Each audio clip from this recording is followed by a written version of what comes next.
حضرت یہ فرمائیے گا امام ربانی مجدد الفسانی اور اکبر بادشاہ کا جو ظلم و ستم اس نے کیا ہے، مطلب اس کے بارے میں ہمیشہ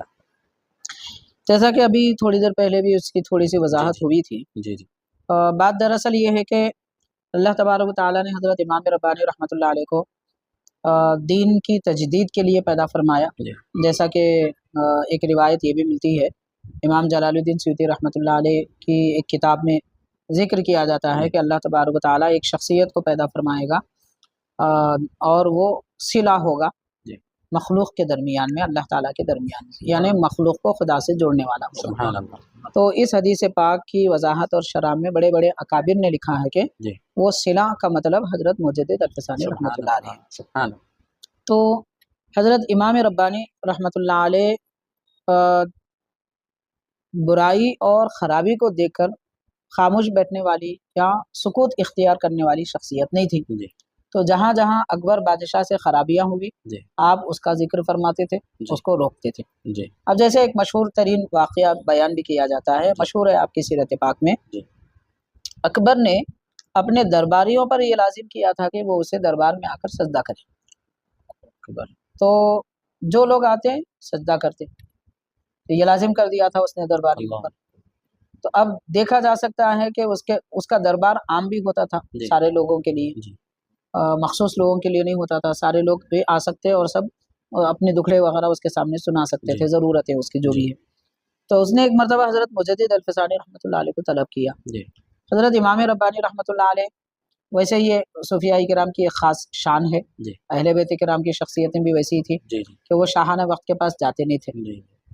اور اپنی ضرورتیں بھی ان کو نہیں سناتے تھے۔ امام ربانی رحمۃ اللہ علیہ اسی نقش قدم پر یہ عمل کرتے تھے کہ بادشاہوں کے پاس آپ نہیں جاتے تھے، لیکن بادشاہ نے آپ کو زبردستی جب طلب کیا، حضرت نے پہلے ہی اپنے مریدین کے ذریعے یہ بات عام فرما دی تھی کہ سجدہ اللہ تعالیٰ کے سوا کسی اور کو کرنا جائز نہیں ہے، حرام ہے، اور یہ جو بادشاہ کر رہا ہے یہ گمراہی ہے اور یہ درست نہیں ہے۔ تو یہ خبر جب اس کو اکبر کو معلوم ہوئی تو اس نے حضرت کو طلب کیا، اور وہ جانتا تھا کہ حضرت سجدہ نہیں کریں گے، اس لیے جو بڑی گیٹ ہوتی ہے اس کی چھوٹی پھاٹک اس نے کھلی رکھی، دروازہ کھلا نہیں رکھا، اور وہ اتنی چھوٹی تھی کہ ظاہر ہے جب کوئی آدمی داخل ہوتا ہے تو سر جھکا کے داخل ہوتا ہے، تو وہ چاہتا تھا کہ سجدہ نہ کریں تو کم از کم سر تو جھکائے، کیونکہ اس کے پاس نخوت اور تکبر آ چکا تھا، فرعونیت آ چکی تھی۔ تو فرعونیت کی وجہ سے وہ اللہ کے ولی سے بھڑ گیا، معاذ اللہ۔ اب اس کا نتیجہ کیا ہوتا ہے وہ تو مشہور حدیث پاک ہے کہ جو اللہ والوں سے، اللہ کے نیک بندوں سے جنگ کرنا چاہتا، اللہ دشمنی رکھتا ہے، اللہ تعالیٰ سے وہ جنگ کرتا ہے، تو قدرت الہی کے سامنے اس کی سلطنت کیا چلے گی۔ بہرحال حضرت امام ربانی رحمۃ اللہ علیہ جب تشریف لائے تو آپ نے اس دروازے میں پہلے اپنے قدم داخل کیے، تو قدم داخل کرنے کی وجہ سے آدمی جب قدم سامنے رکھے گا تو جھک کے اکڑ کے آئے گا، سر نہیں جھکائے گا۔ تو حضرت بھی جانتے تھے کہ اس کی کوئی تدبیر ہوگی،